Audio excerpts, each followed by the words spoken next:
क्या है, किसी को शिक्षा का ए भी नहीं मालूम, बी भी नहीं पता, उसको उठा के आपने शिक्षा अधिकार दे दिया पूरा। जबकि शिक्षा का अधिकार उनको देना चाहिए जो शिक्षा से रिलेटेड लोग हैं। आप जो शिक्षित हो, कहने का मतलब ये नहीं है जैसे आपने देखा प्रधानमंत्री उठा के हमारे देश में तो अनपढ़ को ही बना दिया, जबकि शिक्षा के पैरामीटर्स अलग हैं। आप बाहर की कंट्री में देखो, हम लोग अमेरिका से कंपेरिजन करते हैं। आपने आज तक इतिहास में कभी अमेरिका का ऐसा कोई आपने प्राइम मिनिस्टर या प्रेसिडेंट देखा है जो अनपढ़ हो? देखा है आपने?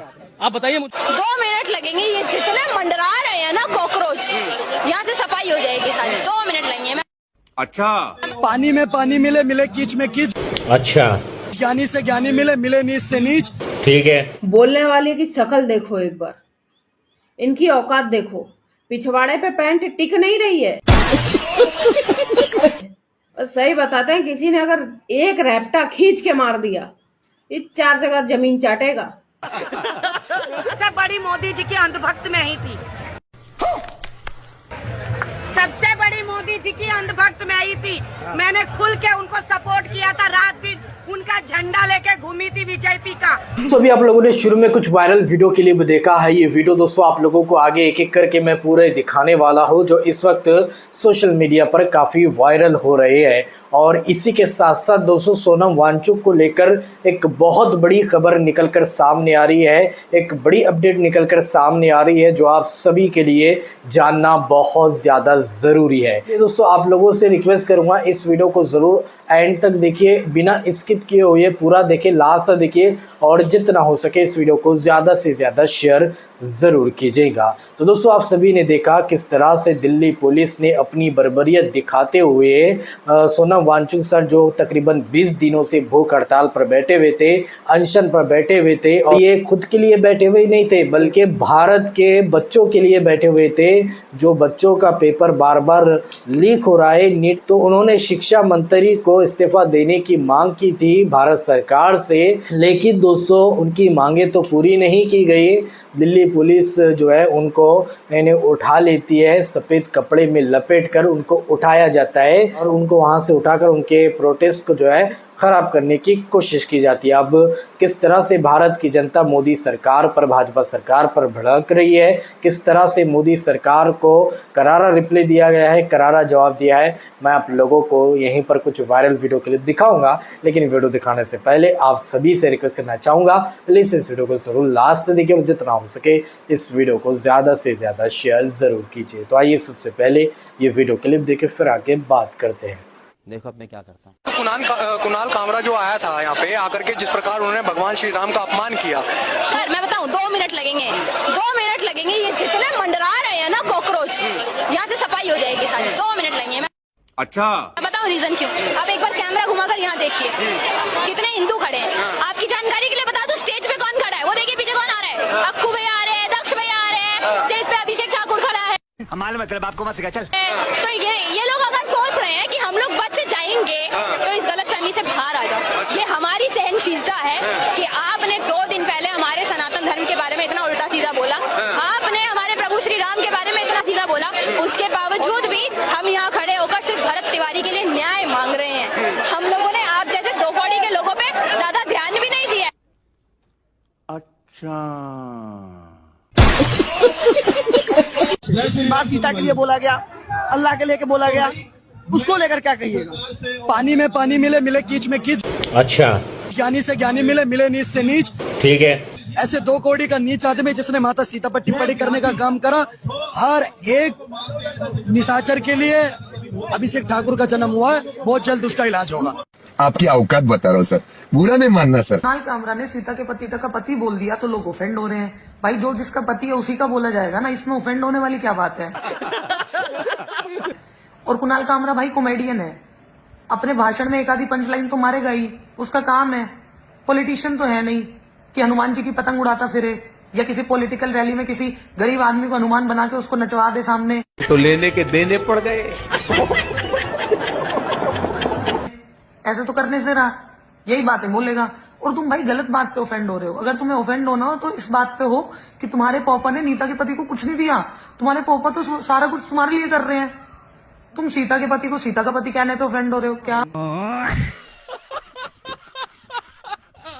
जब तक घर वापसी नहीं होगा, सारे बुरखे वाली जब तक भगवा गमछा नहीं पहनेगी, तब तक भारत में नफरतवाद नहीं खत्म होगा। जब तक बोलने वाले की शक्ल देखो एक बार, इनकी औकात देखो, पिछवाड़े पे पैंट टिक नहीं रही है। सही बताते हैं, किसी ने अगर एक रैप्टा खींच के मार दिया, ये 4 जगह जमीन चाटेगा। किसी ने एक कंटाप जड़ दिया ना सही से, उठने वाला नहीं है फिर अगले दिन तक बिस्तर से। उनका काम किया था, लेकिन जब अपने आप पे बीती ना तब पता चला।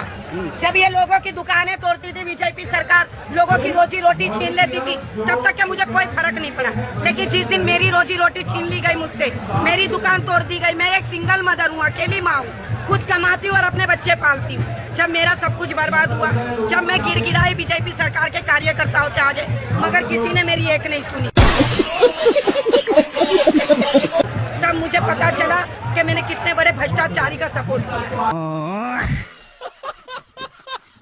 बैच हटाए जा रहे हैं, नाम छुपाए जा रहे हैं। ये वीडियो ध्यान से देखिए। पहले पुलिस वाला छात्रों को पीटता है, लेकिन इसकी वर्दी पर इसके नाम का बैच नहीं लगा है। उसके बाद ये अपने दूसरे साथी के पास पहुंच के कहता है कि नेम का बैच हटा दो, ताकि किसी को पता ना चले कि तुम्हारा नाम क्या है। अब सोचिए कि क्या एथिकल प्लानिंग है।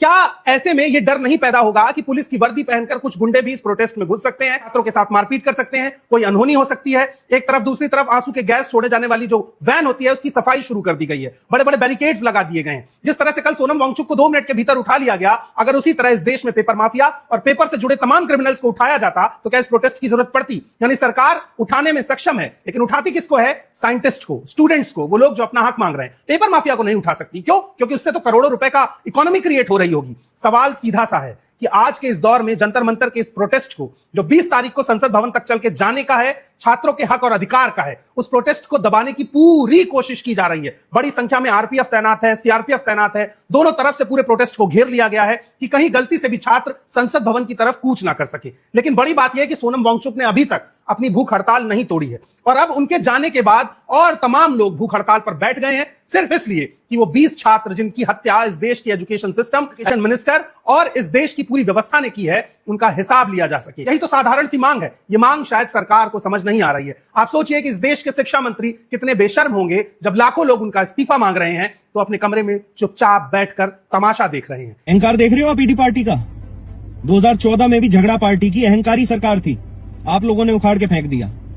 आज उनसे भी ज्यादा अहंकार आ गया इनमें।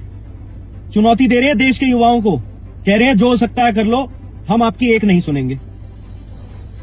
एक 60 साल का व्यक्ति, देशभक्त आदमी, जो 21 दिन से आमरण अनशन पे बैठा है, इतनी भीषण गर्मी में, ये मांग कर रहा है कि पेपर लीक रोके जाएं, जवाबदेही तय की जाए, धर्मेंद्र प्रधान का इस्तीफा लिया जाए। करोड़ों युवाओं के भविष्य के लिए अपनी जान दांव पे लगा दी जिसने, उसकी एक नहीं सुनी इस सरकार ने। इसे कहते हैं अहंकार की पराकाष्ठा। और आज कुछ गुंडे बदमाश भेज के उनके साथ मारपीट की गई, उन्हें वहां से घसीट के अस्पताल ले जाया गया, उनके साथ गाली गलौज की गई। तो आप लोगों ने ये वीडियो क्लिप देखा है और सारी बातें आप लोगों ने सुनी है, किस तरह से ये तानाशाही सरकार सोनम वांगचुक सर से डर गई है और उनको पता था कि आने वाले 20 तारीख को, यानी आज, दिल्ली के जंतर मंतर में बड़ा प्रोटेस्ट होने वाला है और जंतर मंतर से ये संसद तक भी आ जाएंगे। तो इसलिए सोनम वांगचुक को दिल्ली पुलिस के ज़रिए से हटाया गया है ताकि उनका प्रोटेस्ट को ख़राब किया जाए और ये प्रोटेस्ट बंद किया जाए। तो आज ये सरकार इतनी तानाशाही हो चुकी है कि यहाँ पे हक बात के लिए, कि यहाँ पे अब बच्चों के लिए हम आवाज़ भी नहीं उठा सकते, उनको इंसाफ भी नहीं दिला सकते हैं। अगर हम इंसाफ दिलाएंगे, हक के लिए आवाज़ उठाएंगे, इनको जेल के अंदर डाल कर इनको बंद कर दिया जाएगा। तो ये आज हमारे देश के हालात हो चुके हैं। दोस्तों, इस पूरी वीडियो को देखने के बाद अब आप क्या कहना चाहोगे, भी सरकार को लेकर क्या मन चाहे तो कमेंट बॉक्स में अपनी राय लाजमी बताइए। और इस तरह की वीडियो पाने के लिए अगर आप लोगों ने अभी तक हमारे इस चैनल को सब्सक्राइब नहीं किया है तो इस चैनल को सब्सक्राइब कीजिए, बेल आइकन को दबाइए ताकि आने वाली हर वीडियो की नोटिफिकेशन आपके इसी चैनल पर मिल सके। तो चलिए दोस्तों, अगली वीडियो में मिलते हैं। जब तक अपना ख्याल रखिए। शुक्रिया।